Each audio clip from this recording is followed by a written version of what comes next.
A B before they ain't straight black pride brothers and sisters. This is your brother, DC Radical 1, with another episode of DC's Radical Thoughts.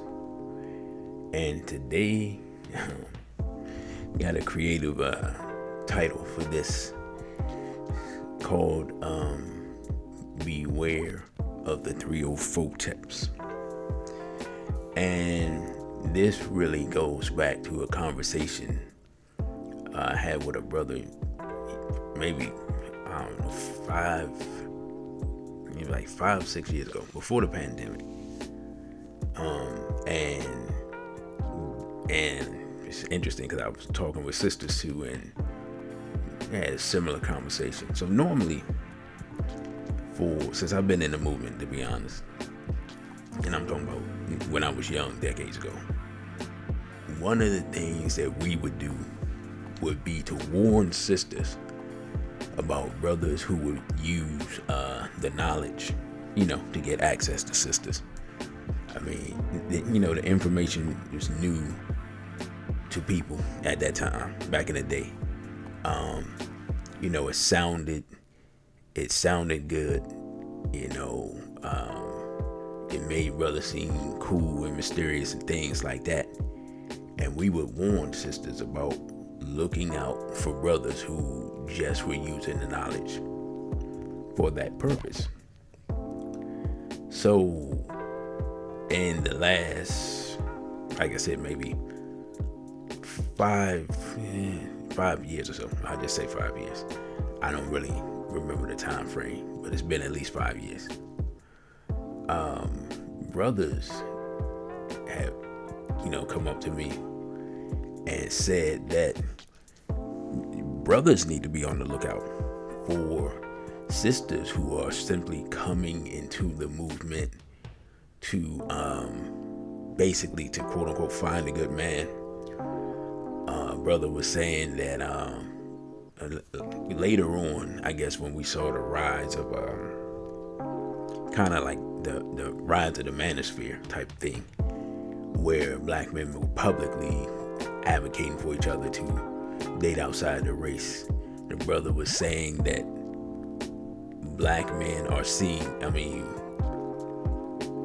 in the movement, pro-black men, are seen as basically like the last, in essence, the last black men who are dedicated to black women, and that women would, try to use that to their advantage and basically come into the movement,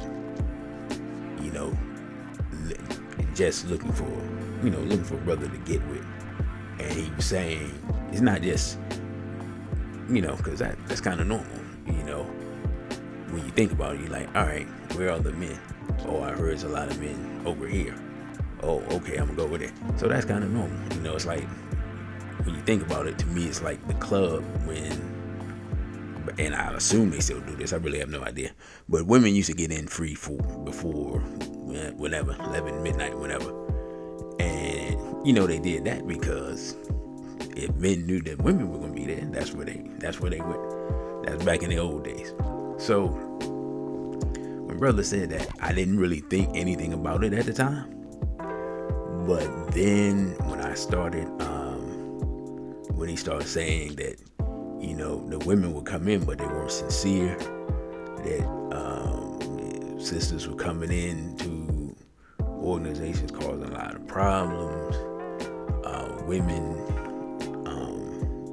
brothers, sometimes sisters would pull the men out the movement, and things like that. When I started hearing those stories, then, to be honest, that's when I started paying attention. And so, like I said, that was really years ago, before the pandemic. And then recently, interestingly enough, I had a sister tell me about some situation she saw on the internet, and people having a public falling out. And again, this wasn't the first one that I've seen, but I had no awareness of this one, other than what she had told me. And so, because of that situation, man, I decided to do this discussion. It'll be quick. But for brothers out there, I will just say, don't be so quick to get with a sister just because she has knowledge, just because she's nice looking. Don't forget to check her character. Don't forget to check her background. Now, there's a thing of sisters, moving from one place to another, and nobody knows them, and, they come around and, basically try to get with the highest level man in the movement they can get with, and things like that. And, hopping around from man to man and things like that. These are things now that brothers have to be aware of. And I think one of the things that's different is that since we have more brothers that didn't grow up with their father, didn't learn, for lack of a better word, game, quote unquote, as far as dealing with women and how to vet women and how to interact with women and things like that. And the reason I know that's the case is because there were so many YouTube channels dedicated to that and successful, and so many brothers saying, thanking older brothers for, just giving them different ideas on manhood and stuff like that. So I know that's the case. I would just, warn brothers to be sure to vet the woman and don't let your eyeballs and your lust, get you in a situation where you all over the internet calling women, calling a sister all types of unflattering names, and telling all your personal business because you're hurt because you thought that you had a quality sister. We just gotta be aware that the challenges that we both face as black men and black women. But as men, we have to understand that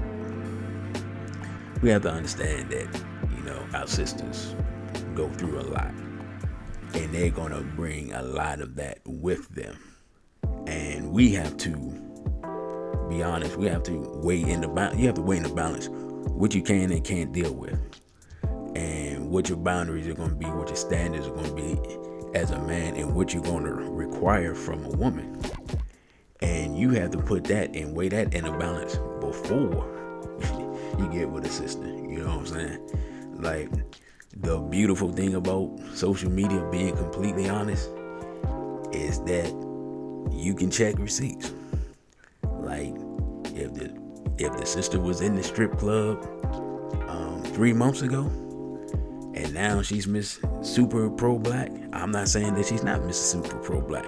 All I'm saying is that there are probably some things she needs to learn, and she needs to study under some qualified sisters, and probably need to take some classes underneath some elders before you move her into your house. You know what I'm saying? Because it can be very detrimental to the movement, and bad. Let's be honest. Bad, having bad experiences with a conscious relationship can really quickly run people out the movement. Now, back in the day, I saw it run more sisters out the movement than brothers. But in today's day and time, I've seen that now with brothers really damage them to the point where it may not run them completely out the movement, but it can derail them to a point, especially if a brother actually gets married and everything like that, thinks he got a good woman, and things go south. I've seen that totally derail brothers and just basically psychologically incapacitate them for not months but years. And then you lose a good, capable brother who has a lot of knowledge and organizational skills and charisma and intelligence, and you name it. Like, you can lose one of the top people in a region, or in the movement, because of the situation. Like, just the breakup of, especially you get married and you start a family, and then that doesn't work. I mean, nobody ever talks about it, but that is devastating for men, especially devastating for black men, and especially devastating for black men who truly believe in black love and black family. And if that's really part of what they're, and it is, if you consider yourself an African, it's kind of part of what your identity is based on. So to have that fall apart for whatever reason, the reason doesn't matter. It can really rock your foundation and really cause you to question everything, right? Now, I mean, I've seen it. So what I'm saying to brothers, and I'm saying it to sisters too, is just we have to be aware, and we have to vet the people that we deal with. Like, I've heard of sisters, I've talked to sisters, and they've had where they have more knowledge than the brothers, and they're in essence trying to bring the brother into the movement, bring them along, if you will. And the person is basically doing or pretending to be into it because of the sister. And the sister's just happy that they're coming along, that they're not really thinking about the fact that this person isn't sincere. And then, eventually the person shows their true colors, and then now the sister is mad and she don't want to be with him, and ancestors forbid that they actually reproduced and started a family, because now that family's divided, and you're gonna have a child that's he trying to, 1 week he's celebrating Christmas, and 1 week he's celebrating Kwanzaa, and most of the month he's not eating swine, but every time he go to his grandma's house, they feeding him swine, he getting sick, and all. Man, I've seen all of this chaos from that. So I tell sisters, I tell them this, like, if you meet some brother, out the way, and he's not already in the movement, and you want to see if he's serious or if he's just interested in you, bring him around other brothers, bring him to events, see how he interacts with other men who are part of the movement, because I'm gonna be honest, to me it's very simple. If brothers are sincere and they're passionate about this, and this is what they believe in, they're going to be happy to be introduced to other brothers. Even if they're hesitant because of their lack of knowledge, they're still going to want to come around. If they don't want to come around, or if you bring them and they're standoffish and they don't interact with any other brothers, that's your red flag right there. To maybe this person is not into what you're into. They're just into you, and they're trying to be into it because of that. What I would say to a sister in that situation, just slow down, pump your brakes. Don't fall in love. Don't get mesmerized. You know what I'm saying? Really take a look at and think, is this the type of brother that you want to spend the rest of your life with? Is this brother capable of meeting the standard that you have set? Because the reality is, some sisters will come into the movement, they'll come to events, they'll see the brothers in the movement, they will admire those brothers, and for whatever reason, it's possible they can't get with the brother that they desire that's in the movement. And then they'll meet a brother, and they'll, in essence, trying to mold, literally the brother they met off the street, just a random brother, and try to mold him into what they think the brother that they actually want is.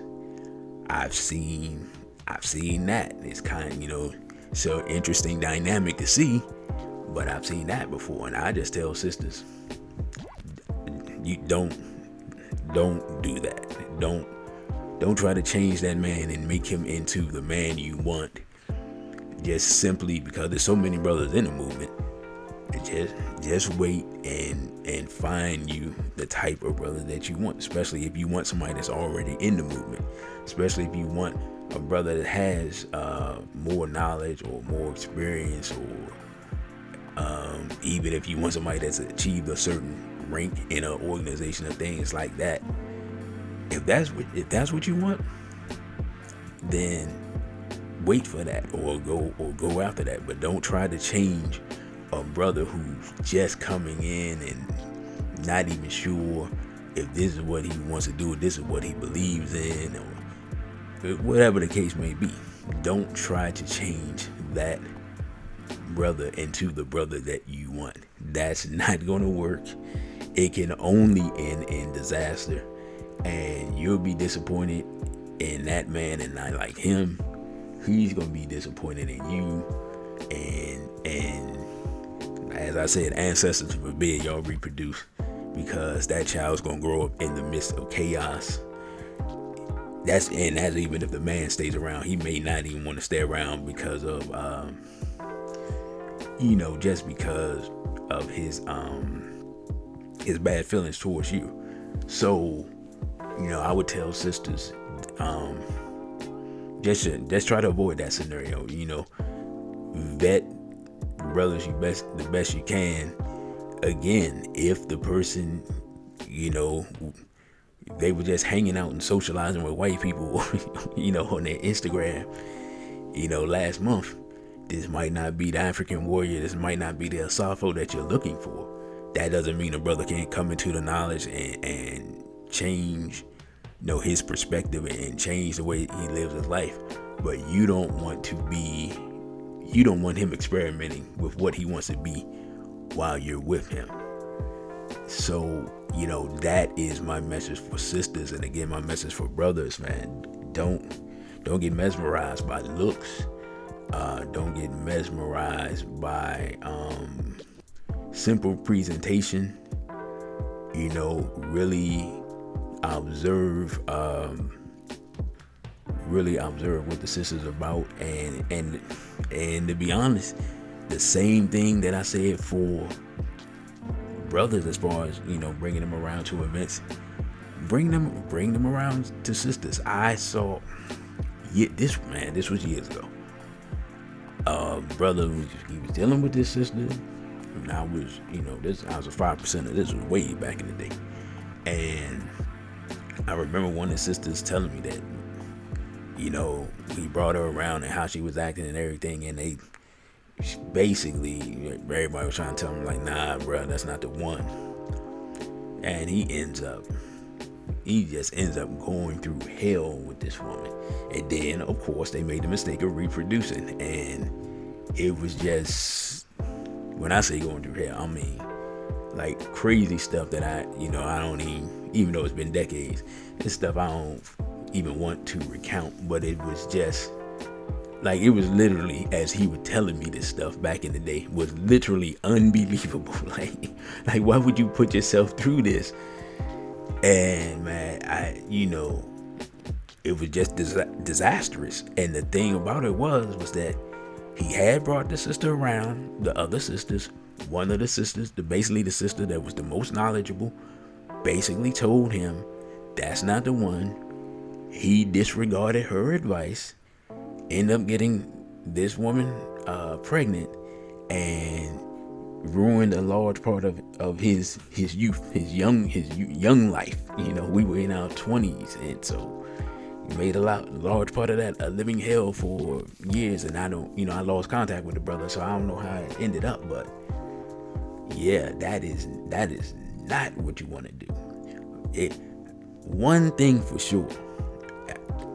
I gotta say for sure, because we have to not fall into the everyday traps and the things that the general black community does. We've got to stop reproducing with random people. That's the best way I can put it. If we're going to be race first, or straight black pride, or pro black, or whatever the ideology you want to use, we have got to stop reproducing with random people. It doesn't matter if the random people are people who share ideology or people outside the movement, which is even worse, of course, because you asking for it then. Some type of way we have to come up with some type of program, and that's something I was trying to do here, where we get like-minded people together, because what's happening right now and the chaos I see, and I know I talked about it in an earlier I touched on it at least in the earlier podcast episode, but you can't build a movement out of this much chaos between black men and black women, even if it's black men and black women who are trying to love each other, because it actually, in the grand scheme of things, it does more damage than good, being honest. It is very difficult to keep two people who break up and who come together through a movement. It's very difficult to keep them both in the movement. I've seen that as well. That is extremely difficult, especially if they've been together for a while. Usually one or both people leave the movement. So, and we have to really put an emphasis on proper mate selection, proper vetting of mates, and some new courting rules and things like that, because just that within itself can really just hamper building anything positive. Like I don't care what it is. Like, there's a reason why some jobs don't want people fraternizing and things like that, because it can that's the quickest and easiest way to cause chaos and destruction, is have a bitter breakup or just some type of incident between men and women in general. Like, it's so bad even the European recognizes this. So, I would say, man, to the brothers, again, be sure that you're focusing on the right things and looking at the right things when looking for a compliment. And as for sisters, the same thing. And hopefully this is just an issue we can get a better handle on, because I'm seeing a lot of chaos and confusion out there among allegedly pro-black men and women. So with that, that's been your episode of DC's Radical Thoughts. I'm your brother DC Radical 1. With that, I say a BB for ODA and straight black pride.